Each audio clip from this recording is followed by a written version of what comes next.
IIT बॉम्बेच्या नावातील Bombay तसंच ठेवलं, त्याचं मुंबई केलं नाही हे चांगलं झालं असं विधान केंद्रीय विज्ञान आणि तंत्रज्ञान मंत्री डॉक्टर जितेंद्र सिंह यांनी केलेलं आहे। देशाच्या इतिहासावर असलेलं मुघल काळाचं आणि ब्रिटिश वसाहतवादाचं सावट पुसून टाकण्यासाठी नामांतराचा मार्ग अवलंबणाऱ्या केंद्र सरकारच्या या मंत्र्यांच्या विधानामुळे महापालिका निवडणुकीच्या तोंडावर नव्या वादाचे संकेत आहेत। दरम्यान IIT बॉम्बेचं नाव बदलून IIT मुंबई करावं अशी मागणी राष्ट्रवादी काँग्रेस शरदचंद्र पवार पक्षानं मुख्यमंत्र्यांकडे केली आहे। And as was being mentioned, as far as IIT Bombay is concerned, thank God it straight made this name. You have not done Mumbai. So that's one another compliment to you. And also true for Madras. It remains IIT Madras.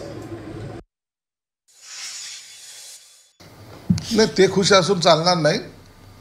ज्या शहराचं नामांतर झाले त्या शहराच्या नामांतराचं नाव हे प्रत्येक गॅजेटमध्ये आलेलं आहे आणि गॅजेटमध्ये आलेलं नाव हे तुम्हाला वापरणं बंधनकारक आहे।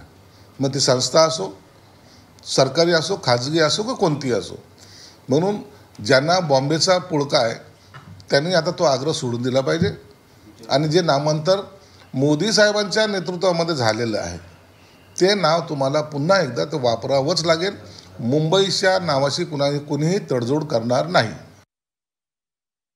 केंद्रीय मंत्र्यांनी असं विधान केल्यानंतर राज्यातील किंवा मुंबईतील ह्यांचे जे सो कॉल जे नेते आहेत ते बाळासाहेबांच्या स्मृतीस्थळावर सद्भावना किंवा पश्चातापाचे साठी काय आंदोलन करणार आहेत का?